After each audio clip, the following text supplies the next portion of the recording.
Hello, investors. I'm Destiny Fernandez, the marketing manager at Catalyst Funding. Welcome. We are so grateful for you to join us today. It feels like this year is flying by. I can't believe we are ending the first month of 2022 already. So if you're still working on your goals, congratulations. If you've fallen off, don't worry. Use this next week to get realigned with your goals and your investment strategy, because there's still how many more months? 11 in the year. So hang in there. Pats on the back for joining us today and continuing your education and work towards better investing in the future. So before we dive in, I do want to remind you that this webinar is being recorded. We will provide you a copy tomorrow. We also open for questions in the last 10 minutes of the webinar. So if you have any questions that we can answer, if it's very deal specific, we will hold that from asking live, and we'll pass you on to one of our fully licensed loan officers. They're trusted advisors. And when it's something very specific and niche to a deal you're working on, it's better to talk one-on-one with someone anyway. If you have a general question or a question about the market update, we will be answering those in the last 10 minutes of the webinar, so be sure to write those in. And as always, we have our disclaimer to cover. If this is your first time with us, hang in there, so it won't take long. This webinar is intended to be helpful for you. We love sharing this information, finding amazing speakers to join us, and we always want to help you keep an eye on the market, especially as it's ever changing. In the last few years, we've seen some crazy records break. So hang in there, and do know that before you go into your own deal, to conduct your own due diligence. By staying on the call with us, you do accept that that would be your own liability if you were to venture into a deal after joining us today. Without further ado, I would like to introduce you to our guest speaker today, Mr. Michael Schwartz. He is the Vice President of Priority Settlement Group of Texas. We are so glad to have you, Michael. Well, thank you. I'm glad to be here. I want to say a few things about Michael. Michael and his team over at Priority is definitely our most important title relationship. Whenever we have an opportunity and a customer request, we always recommend them. They do an outstanding job in so many different categories, but I think a couple of the biggest things they do is they have an excellent fee structure, very favorable. They also offer remote online notarization closings, as well as provide free mobile notaries, which is really awesome for people that are busy and need to be flexible and when they can close. And then all of their people are just super accommodating and very available.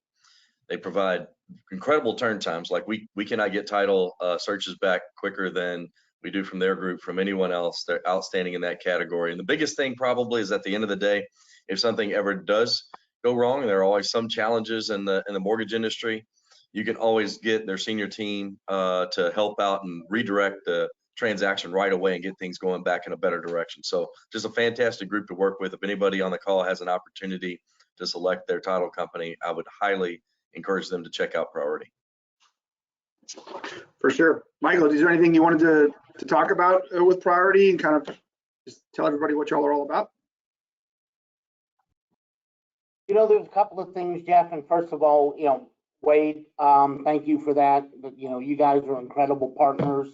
I believe our relationship is coming up on our 4th year now, and it has grown and evolved, and we love the challenges you and your investors bring us. We like untying the messes that other companies leave behind, so that your clients always have a clean transaction, so that if they ever need to do a refi, they ever need to liquidate the property, they can do that cleanly without any problems, any delays. And just the people you've introduced us to over the years have been some of the best people that we now call clients and friends.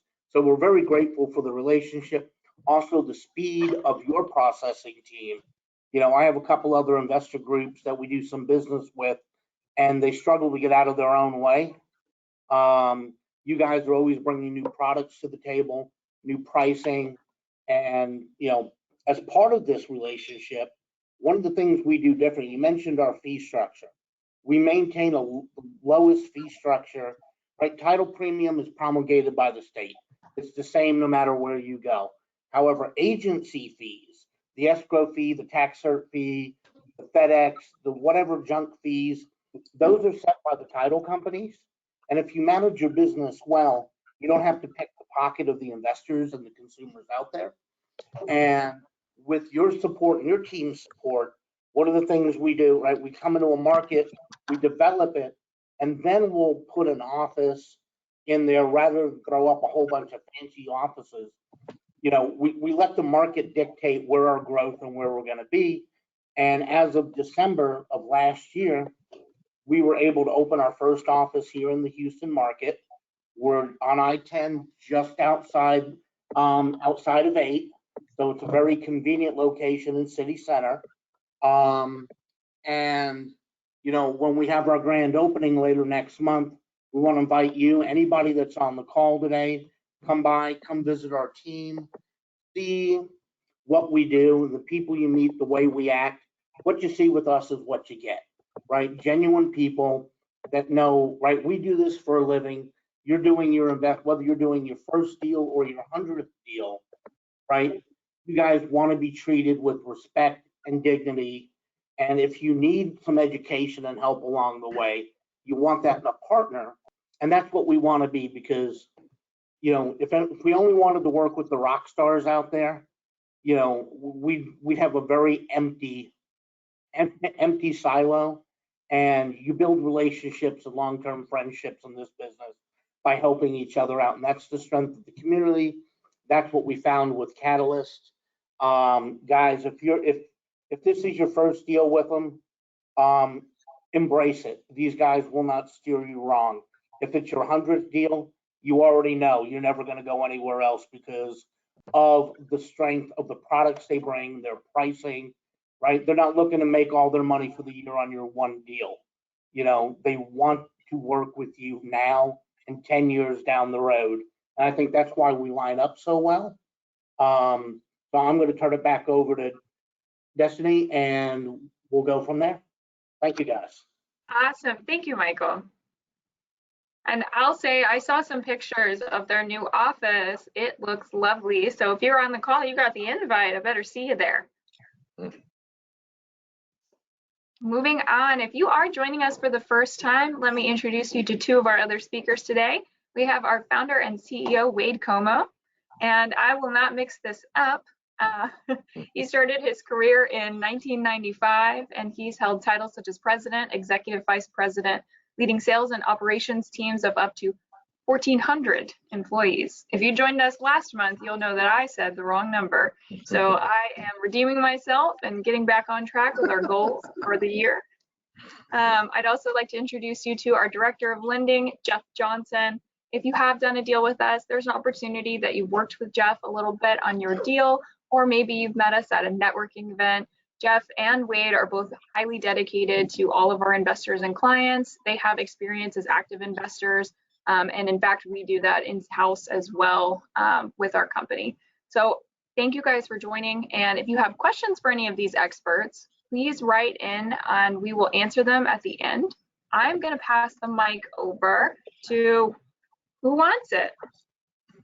Mr. Jeff, Mr. Johnson. He'll take this first slide. Yep.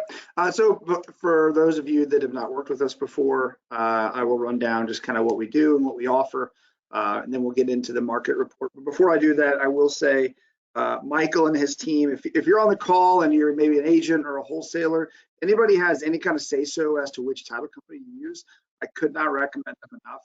They are literally a trouble-free partner. Like, we never have any issues with any of their stuff. If we do have a question or a problem, Michael and Marcus, who's another member of the leadership team, they are very quick to respond. So I highly recommend, if you, like I said, if you're a wholesaler or an agent and you have some kind of influence as to which title company you pick, give them a shot. You will not be disappointed. So with that said, Catalyst, what we do, I'll just kind of run through some of these. We are a one-stop shop for hard money and permanent financing. So for real estate investors, that is what we built our business model around, is to serve real estate investors like yourself.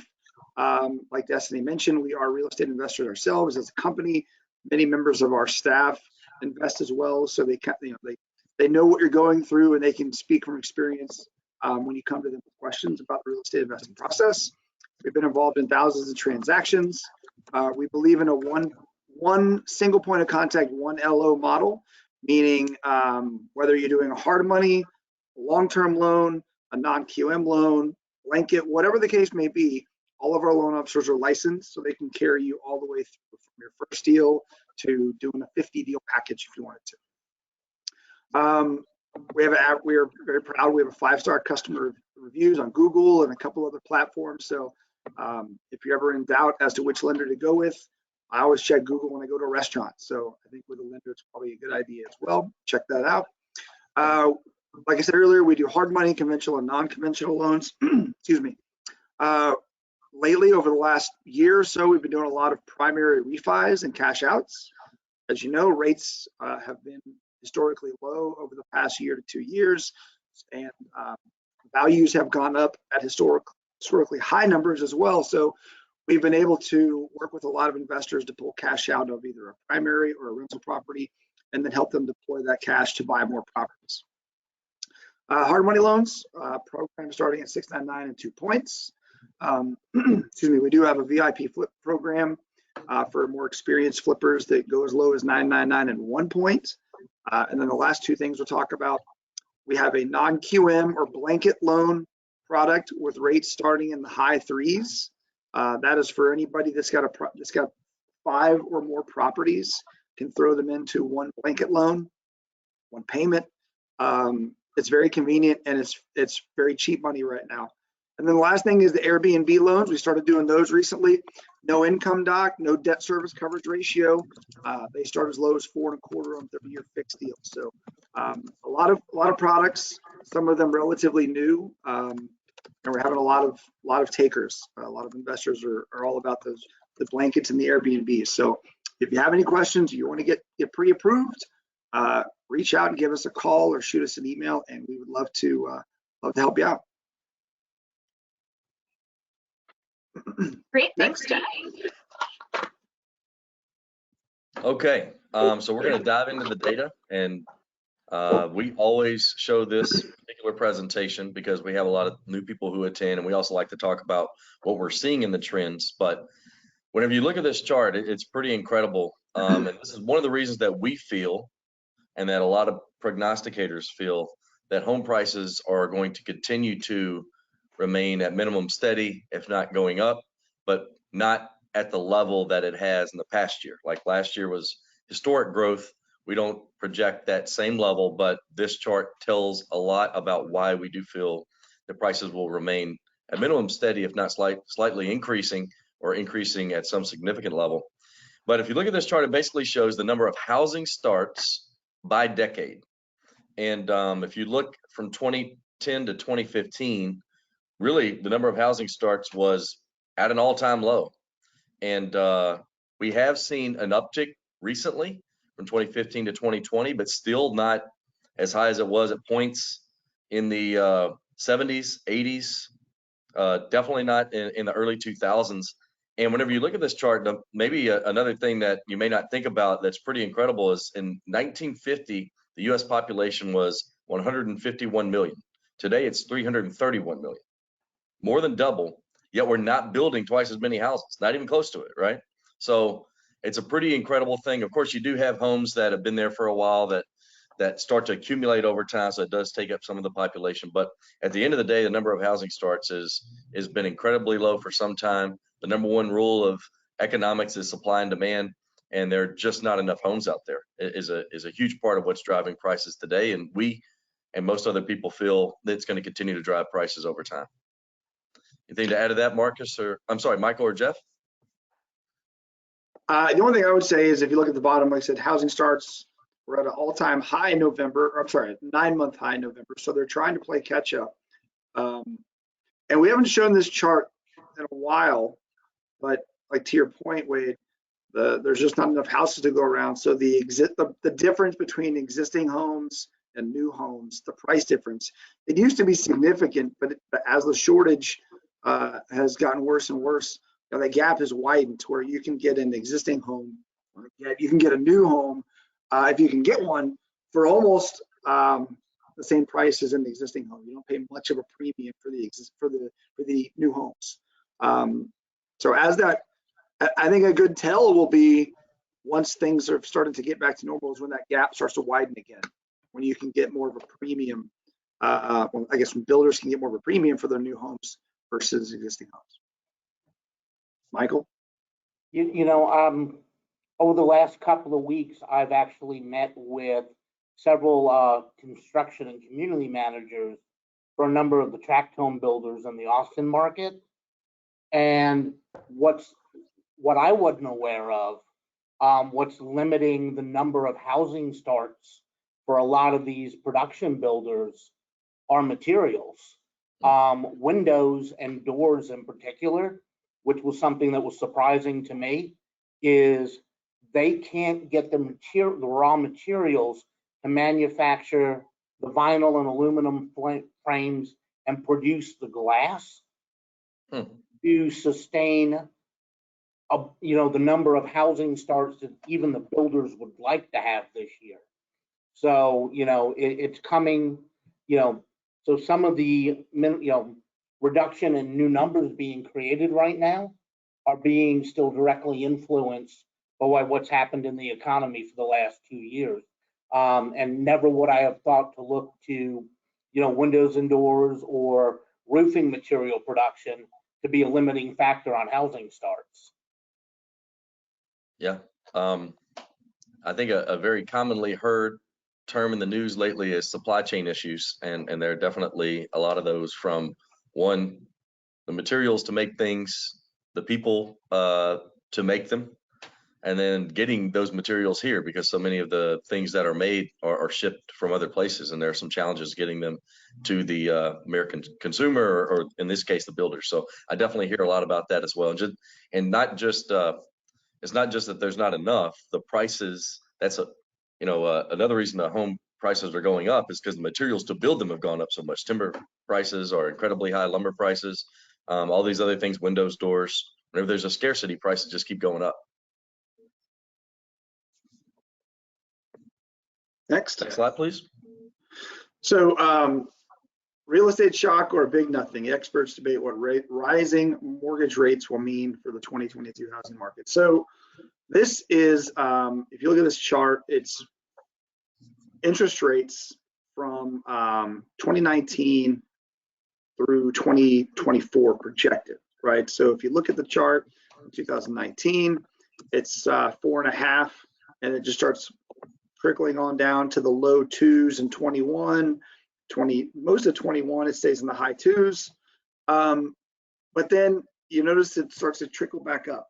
And according to the Mortgage Bankers Association, this looks like a 2-year chart, but from now until the end of 2023, so basically the next 2 years, it looks like they believe rates will go up about 1.5 points.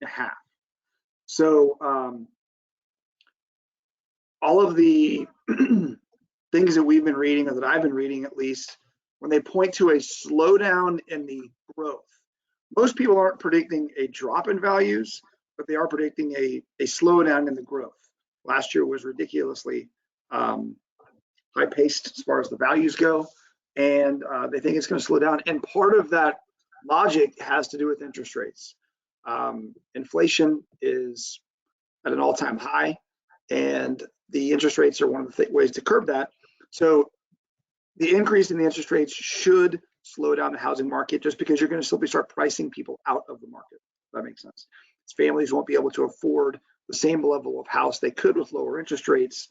So that should naturally slow things down a little bit. I don't know if you guys have any comments on this chart, but it seems pretty clear what they think, and it should contribute to a little bit of a slowdown. Yeah, it's one of many factors.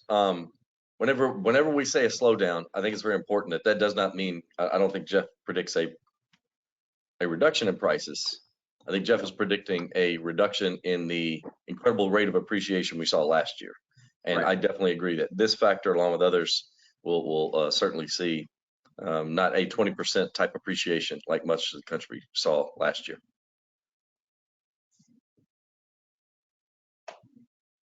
Next slide, please. So This is a very interesting slide, and talking about why we think interest rates are going to go up, as Jeff mentioned. That is one of the levers that the Fed uses to fight against inflation, is increasing interest rates. Goldman Sachs feels like there could be 4 interest rate hikes next year. I've heard recent after Chairman Powell spoke yesterday that some people are predicting maybe even more interest rate increases, not just the quarterly rate increases that they have often used in the past. So that could really make a big impact in interest rates overall.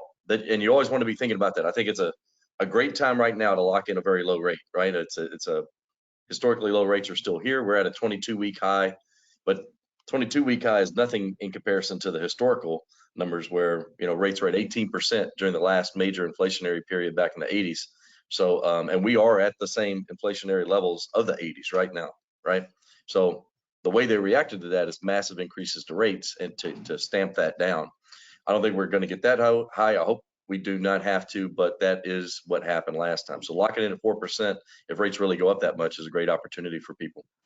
A couple other things that the Fed is also doing is that they're just reducing the size of their total balance sheet, which is another lever that they have. That definitely just basically puts money into the system. So they're hoping to reduce the money supply, which will also definitely impact rates over time. So there's a lot of things going on that impacts the stock market in some ways. It affects interest rates. These interest rate hikes do not directly correlate with mortgage rates, but it is an impact at minimum. So we think we'll see quite a bit of that over the next year. Next slide, please.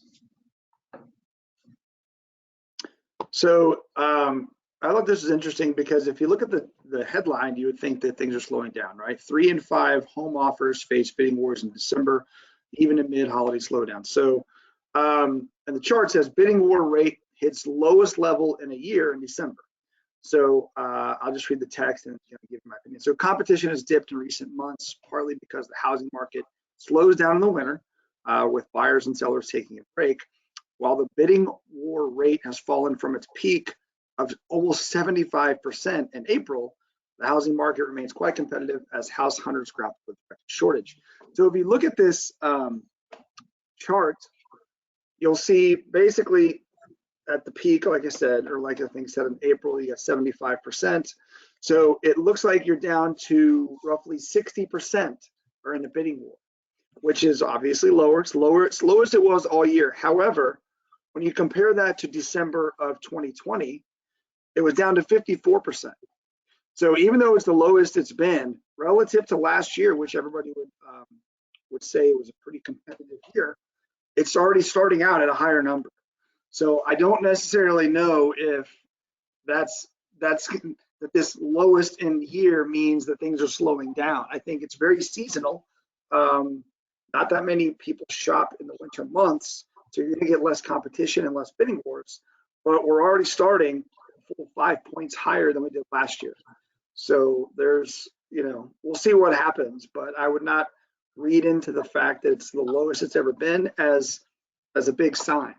The one thing I did, if you find the article, it breaks it down by market, and it was a relatively small sample size, but I thought it was interesting.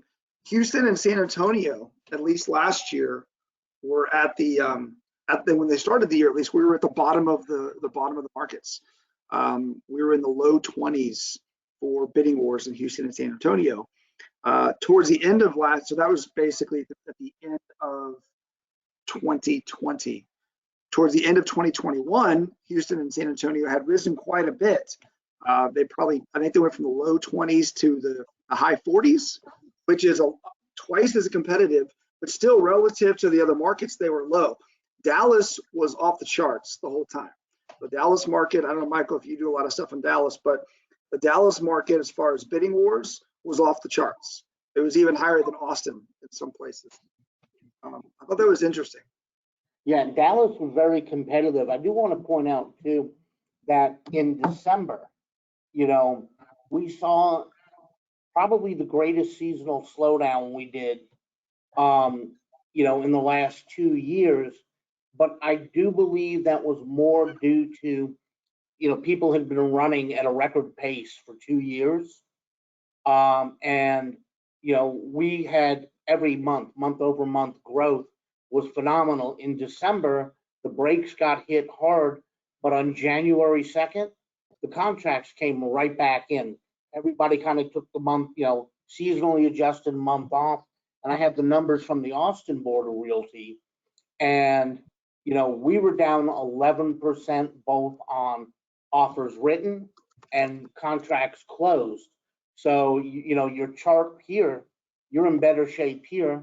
And I agree with you. You guys in Houston and San Antonio, you're right, you guys really weren't that heavy in the bidding war at the beginning of 2021. But as the value in these two markets were realized, right, you then got into a more heated market. And I think it's going to continue here due to the value of your property still being, was it Housing Wire through a Fannie Mae article 6 days ago said Austin's the second most overheated market in the country, and that buyers there are paying about a 60% premium. So the value is in Houston real estate right now in Texas. I'd say Houston and San Antonio, especially for buy and hold investors, are still two very good markets. Whenever we go over the San Antonio data on rent rates, it's pretty impressive and resilient, even in the month of December, if I remember correctly. Next. All right.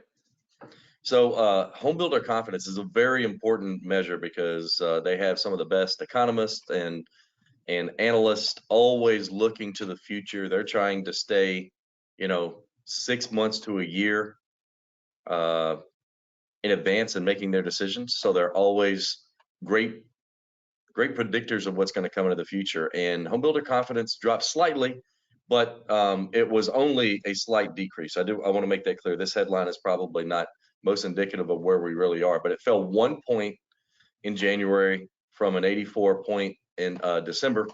But if you look down at the bottom, in January 2021, it was still an 83. So those numbers are historically still very high. The average for the average over time is considered to be like 50 is a positive number, and so 83 is significantly greater than just that medium standpoint of being a 50, which is kind of equilibrium. That would mean that the builders are just on average historically optimistic. So they're still extremely optimistic. They are running into some challenges like Michael brought up. The article talked about materials costs being higher, not being able to get their hands on some materials. But as far as their belief that they want to continue to grow and build more and more homes, they are very confident in that category and they have some optimism there. So if you are a real estate investor that's either doing new construction or remodeling for flipping or looking to participate in buy and hold investments, it seems like the market is still very optimistic in the home builder category. What are you seeing from home builders? You said you talked with a few people outside of their concerns about materials, Mike. Are they still feeling like it's a good time to stay hot and heavy on the building? Oh, absolutely. You know, again, you know, San Antonio and areas actually, you know, underutilized areas north of Austin, you know, around Fort Hood, Bell County, what were typically rural areas, builders are picking up large parcels of land.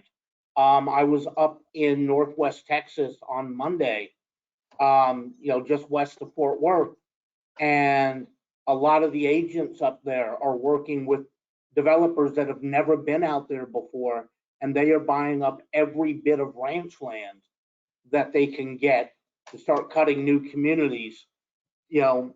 So I think builder confidence is extremely strong. We see a large number of rental units, multifamily.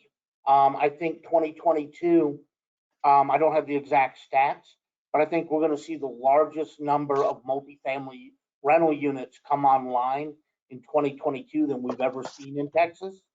And that all bodes well for any sort of rental investor, because as they start, you know, as they start popping these up, they're going to drive your rent prices up. So in Austin, we just crossed $1,500 is the average now for a 950 square foot 2-bedroom apartment. So, you know, you translate that into a 2 or 3 bedroom single family home with a yard and a garage, and you know, you're going to get phenomenal returns on your property. And just driving around Houston the last day or two, I'm seeing the same thing here. So I think your rental potential on your buy and holds is just going to go up. You know, it's going to appreciate beyond your traditional averages this year.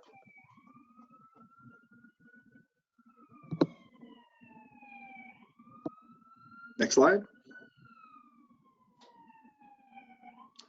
Okay, so historic mortgage rates. So we always put this in here just to kind of keep pulse for what's going on, but also to give perspective. Rates tend to be something that is very narrowly focused on the present. So this is a chart going all the way back to the 70s to today. As you can tell, you know, it had its peak in the early 80s. It's been falling steadily. It's at 3.68 right now, according to Bankrate. This is as of yesterday. I will say this.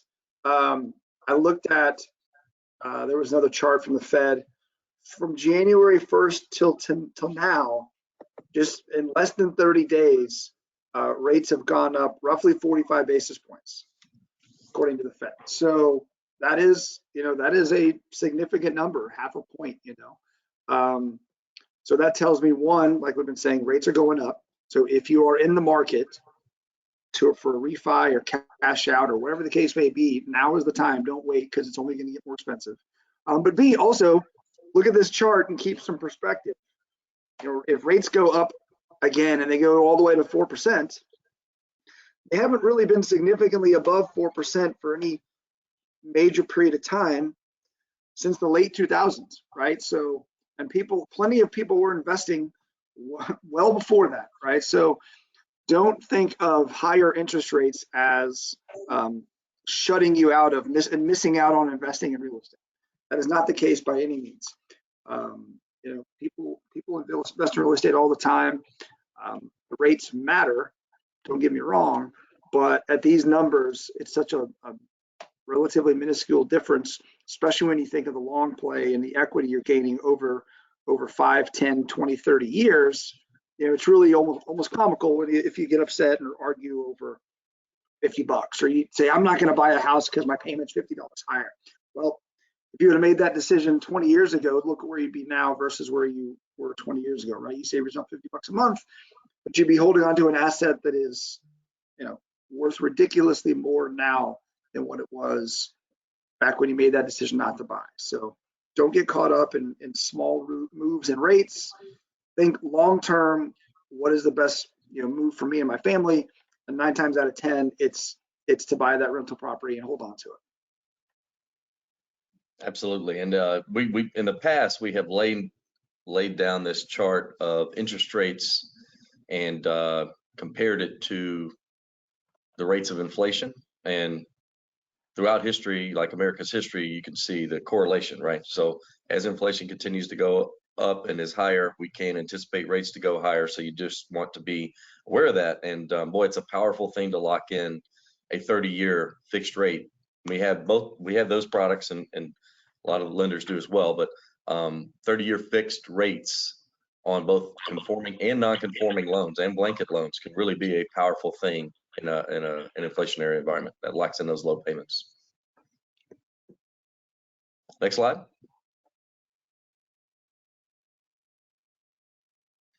Houston data. Houston's where we're based, so we always start off there. We're going to cover all the major metros, but Houston had some very interesting statistics this month. So single family homes experienced their third decline in 2021, falling 4.5% year over year with 9,272 units. So an important thing there is that is not always a direct indication that the market is cooling. It's an indication often that there's not enough inventory, and that's where we're at. There's definitely a lot of demand. You can see that from the fact that we have very low inventory. The months of supply is very low, but the total units sold did go down because of a lack of inventory. You see the days on market year over year went from 47 to 37. That's a powerful indicator of a hot market as well. Total December property sales overall fell as well. So you see both those categories are down. Single family homes inventory narrowed from a 1.8 to 1.4 year over year. National average is 2.1, so significantly below the national average.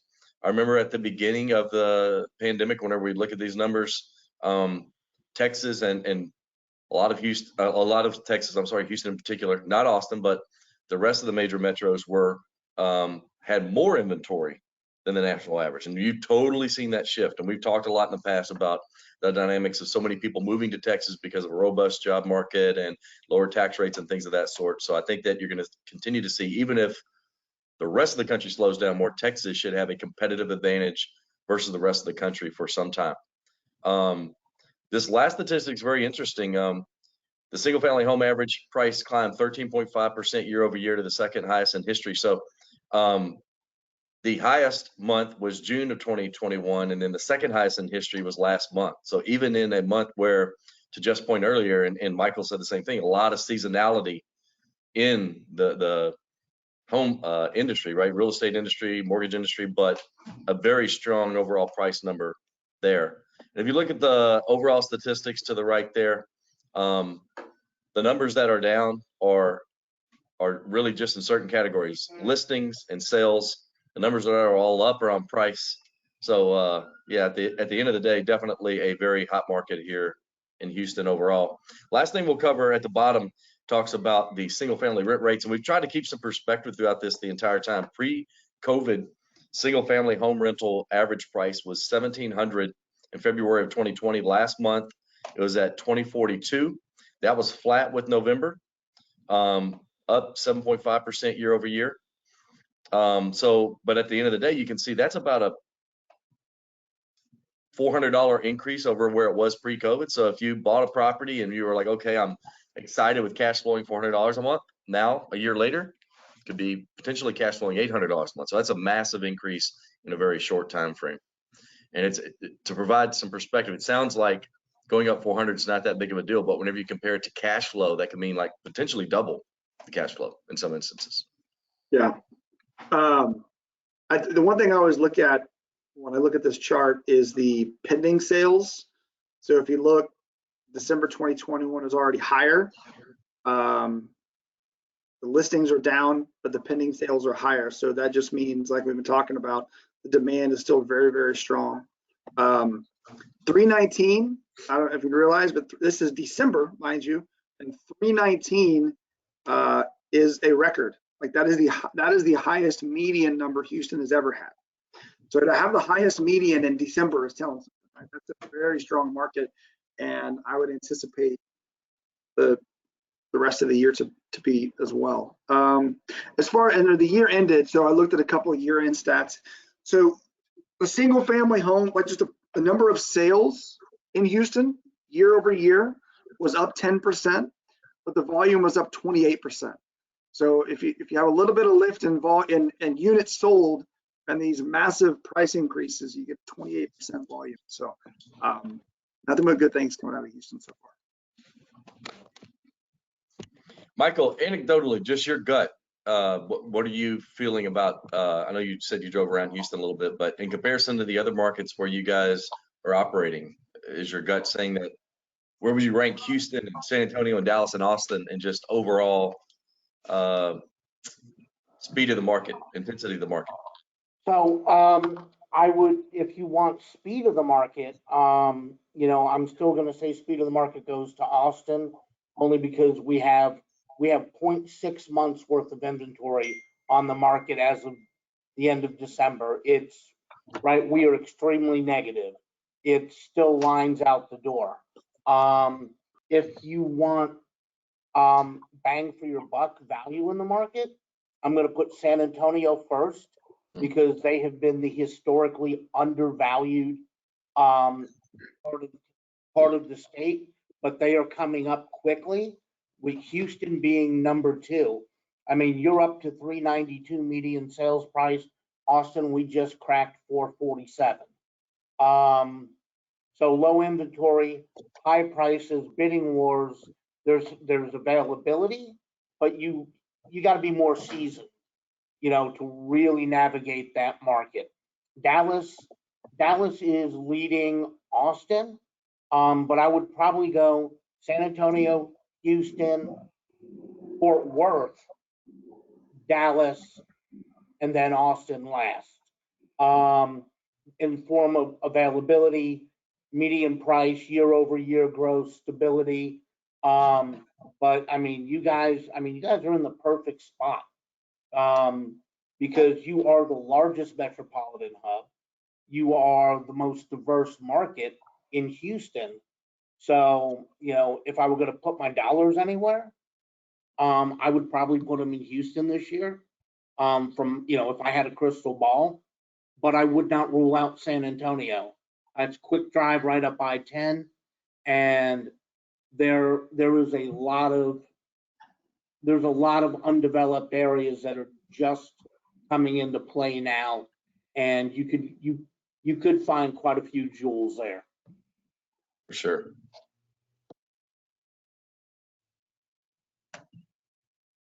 So San Antonio, like Michael mentioned. So we'll look at some of these stats.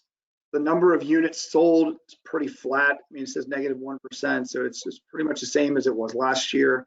The average price is up 15%, which is significant. And the median price, 311. So like I said, Houston's 319.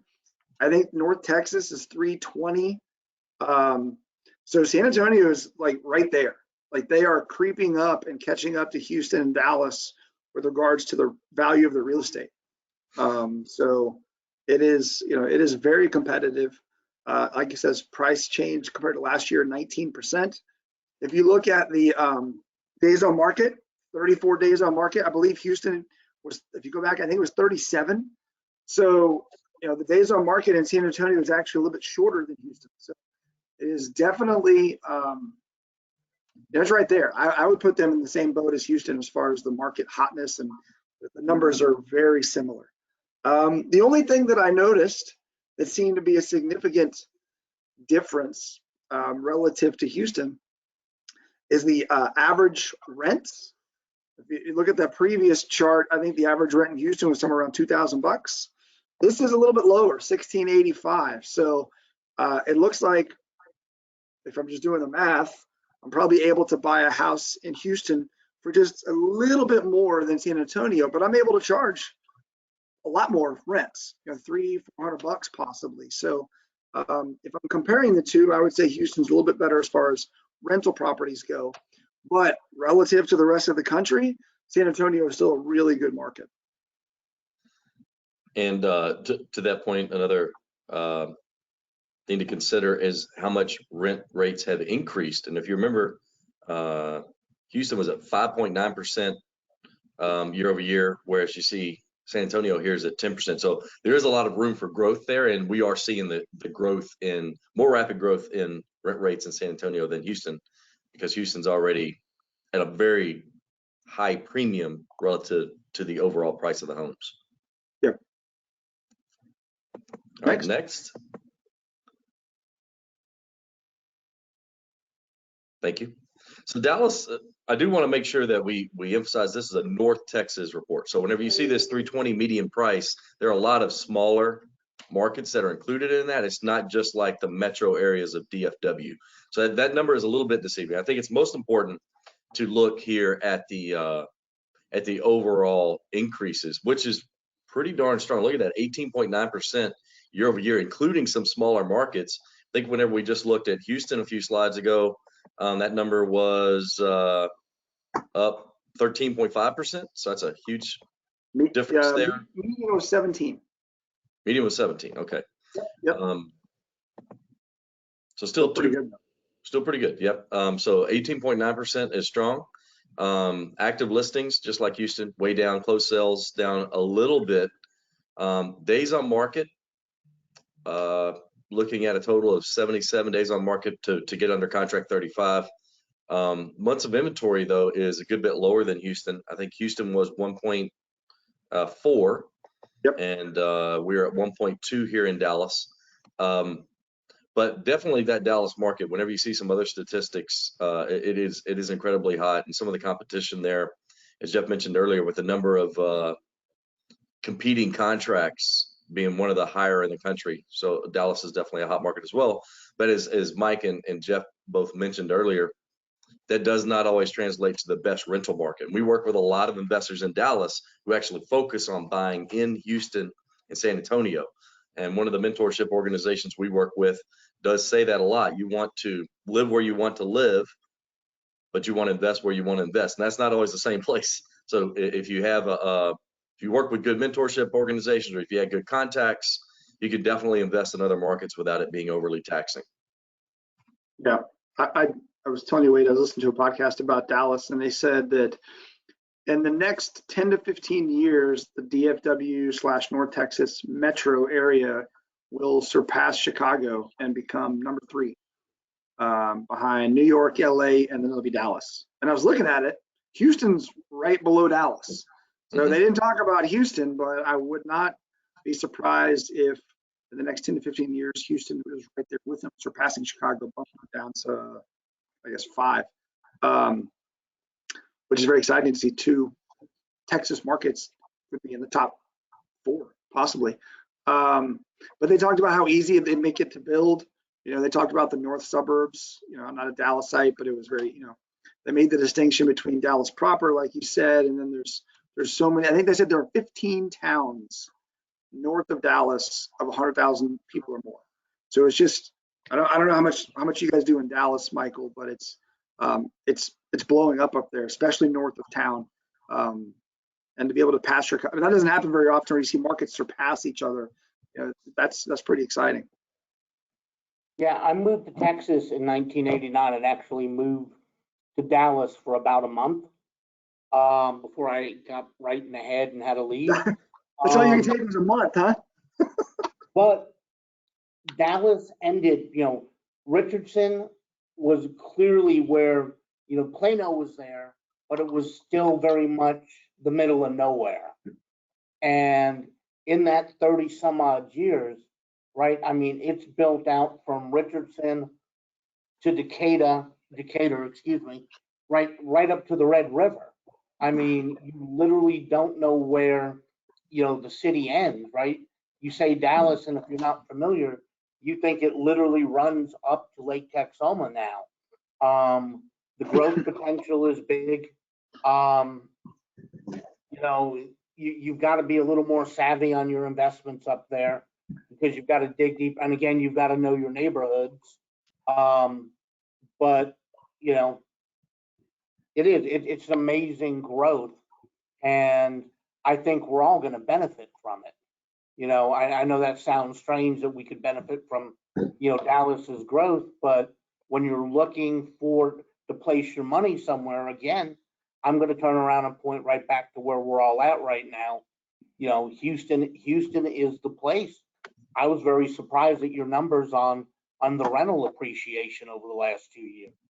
I mean, that's just significant. You don't normally see, you know, that type of increase in 2 years. You know, I'm going to be calling you guys this year.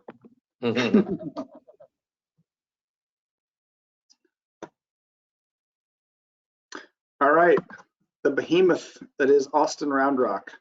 So I'll just run through some of these. The median sales price in December was $476. That is up 30% year over year. Closed sales are down slightly. New listings are down 10%. Days on market is 25 days. So to give that perspective, you know, 25, Dallas was 35, San Antonio 34, Houston was 37. That is all the way down to 25, which is a really low number. Excuse me. Total sales dollar volume up 19%, $2 billion, and then months of inventory is down to 0.6. You know, these are just, like Michael said, this is one of the hottest markets, if not the hottest in the country. You know, and I'm sure it'll slow down eventually, but it doesn't show any signs of stopping anytime soon. I would say the multifamilies, the 2 to 4 units, if you're looking to be an investor in those towns, just anecdotally speaking with other investors, the 2 to 4 units are the way to go. You're able to cash flow a lot easier on buildings like that. Single family, it's just, you can only charge so much rent usually. And when you're paying $400,000 or $500,000 for a house, it's tough to make money, but you can make it on 2, 3s, and 4s. Yes, and to Jeff's point, conforming loans, which are always the best price, best terms, you can do up to 4 units with those outstanding pricing on conforming loans. So that's a very attractive option as well. It's the category is single family, but single family is considered 1 to 4. So it's a good area to move into. And it's funny, like in Houston, there are very few duplexes and quadplexes, but Austin, there is an enormous amount of them relative to the overall, single family structures. Next slide. This is always one of my favorite slides, and it's something that is a great indicator of where the market is going and why Houston and Dallas and even Austin and certainly San Antonio, whenever you look at this chart, are great investment opportunities. And you think Jeff was just talking about earlier, it looks like Dallas and Houston are going to be 2 of the 4 largest cities in the United States. And you look at the affordability index for those towns, and if you think about it, people want to be in major towns like that for job opportunities, entertainment opportunities, restaurants, nightlife, fun things to do, right? Those are where people want to move. And so because of that, New York, Miami, Los Angeles are the 3 least affordable towns in the country, right? You look at it, it's not just by a small margin, it's by an enormous margin. The percentage of income for a payment in those towns is 78, 77, and 74%. You come down to Dallas and Houston, and it's 40 and 36% in Houston. Like, those numbers are so dramatically different, it's unbelievable. And then you compound that problem by having state income taxes, which are very high in those states as well. So you don't have, not as much in Florida, I apologize, but for New York and Los Angeles, very high state income taxes as well. So you have even less money that's available to you after you pay your mortgage. So that's one of the big reasons we're believers in Texas real estate as an investment. Even though prices have gone up significantly relative to other towns and cities where you have all of those compelling, attracting things that people want to be a part of, the price point for Dallas, Austin, and Houston is pretty incredible. And whenever they changed the household income numbers at the beginning of this year, you can see Houston had moved up to 22, I think. You can see it dropped 7 spots, right? So Houston income went up a little bit less than Dallas and Austin. And so that's why it definitely became even more affordable here. And you look at San Antonio, and like Michael was talking about this earlier, we're pretty excited about where Houston is at 36%, but you come down to San Antonio, they're at 30% of their income relative to payment. So a very affordable city relative to the income level. And then another interesting thing I saw down here with Plano, the household income in Plano, now that's a very small area, but it's at 105. I think that's the second highest on this entire chart outside of San Francisco, I think, and it's not too much less than San Francisco. Yeah, well, San Francisco is not. Yeah, there's some markets in California, some tiny little markets that make that much money, right? But Plano, and even look at Austin. Like, throw out Plano, Austin is the highest on this chart, which granted is Texas dominant, but there's probably another 10, 12 non-Texas markets on here. The average income in Austin is higher than it is in New York or LA. I mean, that's significant. Yes. So yeah, a lot of change here, a lot of change. Pretty interesting. I think we probably need to move to questions. Is that right, Destiny? Yes, when I hop on, it's time to wrap it up. But awesome information. And, we do want to say, maybe, or add this. When we were putting this presentation together, Wade, Jeff, and I, when we were looking at this last month, we had seen a change where we had moved up 5 spaces. And then we see it this month and we've dropped. So we wondered what happened. And I'm referencing Houston because we're home based in Houston, the 3 of us. And what Jeff went back and was able to look at is at the start of this year, since this is their first report for January, there was an adjustment on the household income. So they utilized last year's data. So this is very fresh. It's very updated. It's really good content. So don't worry, you'll be getting a copy of the presentation. And we are jumping into questions now. So I had this question asked by multiple people in different ways. So I'm going to ask it one time so that, because I think this is a large answer and we got into specifics. Those individuals, I will be connecting with a loan officer at the end of the call. If you didn't write in a question and you are interested in that, feel free to now. You can provide me with your phone number because we don't collect that data. So we can go ahead and pass it over to a loan officer and they'll give you a call today. But the question was, and Jeff, this might be a good one for you or Wade, what do we offer in other states? Some of the states listed were Oregon, Kansas, Virginia, Louisiana, and Florida. So I had questions for all of those states, what loan products, and I know that we could get into more specifics depending on their metro, but in general, so we have an answer in case others didn't ask, but they're thinking the same question. What outside of Texas would we be able to provide in the lending space? Sure. So there's a couple different products. So it depends on what you're looking for. If you are wanting just a regular conventional long-term loan, we can offer, I believe, nationwide. Just about any state in the country, we could do that.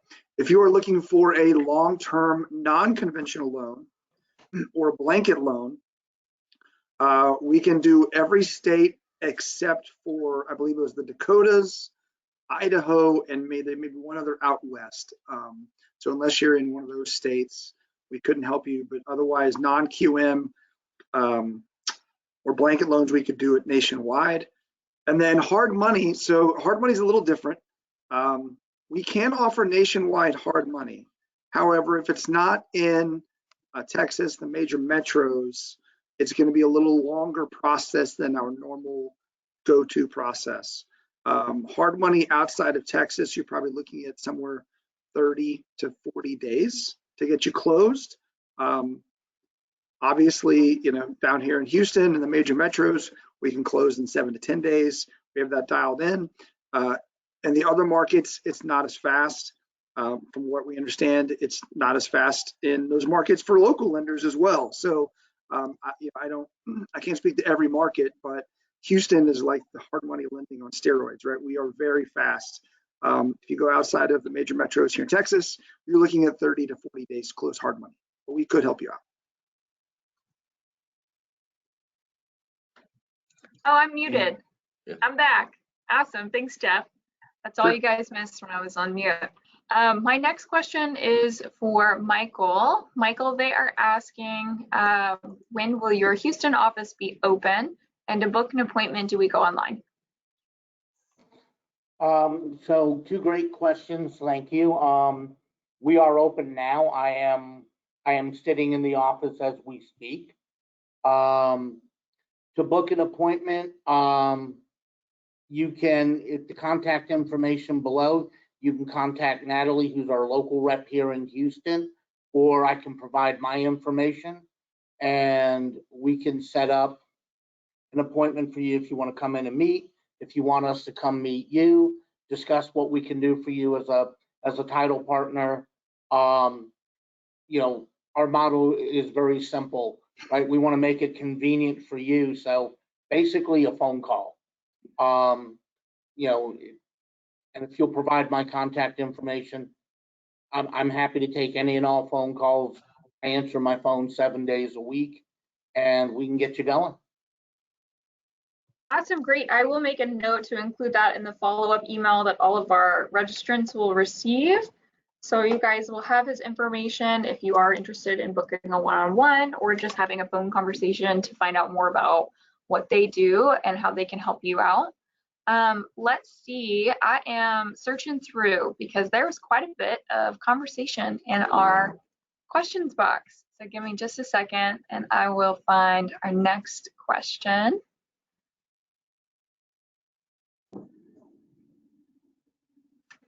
If the equity markets continue to be extremely volatile, and if it looks like we are heading into a bear market, do you think equity investors will jump ship to residential real estate? I think a lot of them already have. So yes, I do think that will continue, and it is very volatile. Cryptocurrency is even more volatile, as everybody's seen recently. So that's the great thing about real estate. It's a hard, tangible asset. You know everything you can know about it. You know, you can walk through the property, you know exactly what's going on. You personally manage it, or you have a property management company that does. So there's always concerns about the equity markets and things outside of your control that can so drastically impact it. So I do think that we'll see quite a bit of that. And I think, you know, a lot of the gurus out there talk about how I think it's something like 70-something% of self-made millionaires made that through real estate. So definitely think it's a category that people are going to continue to seek. Awesome. Thanks, Wade. So this next question is in regards to our blanket loan. The question is how the payments are done, and I had a few questions about the blanket loan. So Jeff, if you could just talk a little bit more to give an overview, and then specifics, we can connect them with a loan officer, but just an overview on how the blanket loan works, what rates we're working with, and maybe the minimum property number. I tried to answer a few, but there were questions that just were a little over my purview. Yeah, I mean, the getting into the details about payment recasting and whatnot, that's probably that's a one-on-one LO conversation. But the simple concept is, say you have a portfolio of 10 single-family properties. We get 10 appraisals. They need to be leased. They can't be owner-occupied properties. Got to all be rentals.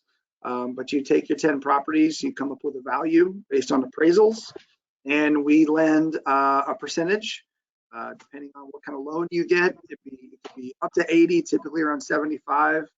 You know, say for example, keep it simple. If you have 10 properties, 200,000 a piece. So we would do it's $2 million in value. So say we do a $1.5 million loan. Whatever you owe, if we do a $1.5 million loan and you want to pull cash out, whatever you owe, say you owe $1 million, you get the difference, right? So you get $500,000 in cash minus sort of closing costs. It's just rolled into one loan, one payment.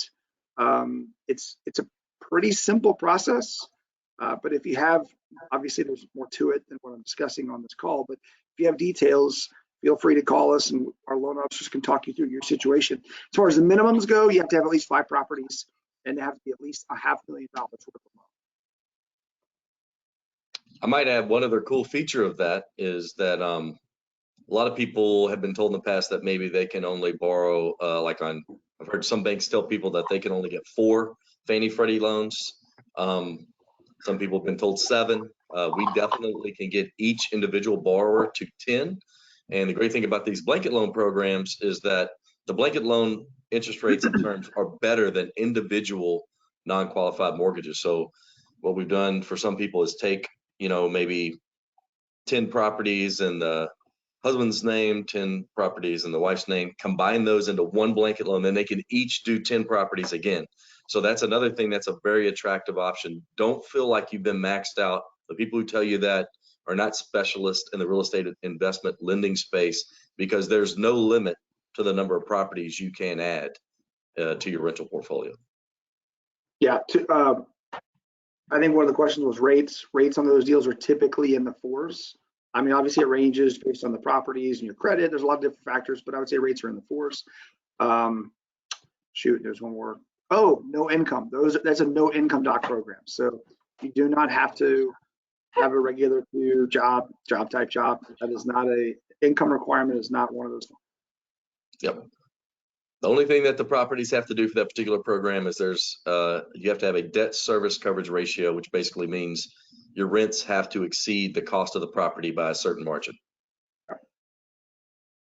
Awesome, thanks guys. And again, I did write down, I have 4 names written down, and I will connect you guys with the email address that you provided when you registered to one of our loan officers so that you could talk a little bit more in depth, especially because one of you asked for out of state for that loan product. So in case there's anything slightly different. We'll make sure to get you in touch with somebody today. Wade, this is totally new. We never get questions like this. It's for you. I'm gonna ask. I think it'll be fun. I know, not a, it's okay. Wade, as a CEO and president, what is your main focus to get your company to meet the goals that you've set for the year? What advice would you give to a new CEO with no experience to propel the company direction where the company is profitable? I love this question. I'm so glad they asked. So for this year, I think we are definitely focused on staffing. I think understanding your team is extremely important and building the best possible team. I think that's arguably the most important thing if you're going to grow. Now, some people are going to be individual operators, and then your objectives are very different. But I would say the team is extremely important. Then always having a plan, like a well-defined plan of exactly what your goals are, how you're going to accomplish those goals. Revisiting that plan, having milestones that you want to accomplish over time would be the encouragement that I would have. So really, staffing, understanding your team, consistently developing them, and then also having goals and tracking your progress. Yeah. Awesome, thanks, Wade. And Wade is very humble, and you caught him off guard. But I can also say that we do a lot of one-on-one training. We do meet as a team, and when we do, Wade always tries to tell us something inspirational. He pulls quotes. We had a all-manager book meeting this year where we read. Don't mess with me. I've got the book next to me, but I forgot the title. Wade. Execution. Yeah. And yes. So we do a lot of education and advancement in-house, which is really exciting. Just as an employee, I've been here for 2 years. So Wade is humble, though. He will probably not brag on himself on it. But that was a really fun question, and it looks like we are just after time by about 10 minutes. So if there were any more that popped up, oh, I have one more. Here, let me jump on this one. It just popped in. They were asking, based on one of the answers, if you could go into a little more detail on what a debt coverage ratio is, or what the average would be for blanket loan approval. Sure. The debt service coverage ratio is you take the payment, the actual just principal and interest payment, you take your taxes that you pay each month, your insurance, and then if there's any association dues, right? You add that number up. Whatever that number is, you add it up. And in order to qualify, you have to have two things. The property must be leased for greater than that number. And also, you get an appraisal, and the appraiser must determine that the market rents are greater than that number as well. So as long as you release it for more than that number, and the appraiser says the market rent for that particular property is above that number, then you're good. That means it's a 1 or greater. So it's as simple as that. Think of it this way: you got to have cash flow at the end of the day. If you make $1, you're good. If you lose $1, you're not. Wow, great math, Jeff. One other thing I'll say is if for some reason you're not at a 1-to-1 ratio, a simple solution could potentially be just reducing the loan amount until you are in line. So it's not like a automatic decline. I mean, you could just say instead of borrowing $150,000 on your $200,000 valued home, you might just borrow $145 to get that number in line. So there is a solution if you happen to not be at a 1-to-1. Correct. Okay, guys, I see a few more questions coming in. We are after time, and I know that we have some meetings lined up for the day. So I am going to jot down your names and have somebody reach out to you after this call. You will also receive a copy of this webinar tomorrow, so you can review it. And guys, I want to thank you so much for joining and helping us out, answering those questions and providing us that information. Michael, thank you again. Oh, always honored to be here. Thank you all. Thanks, Michael. Have a great day, sir. Thanks, everybody. You take care, guys.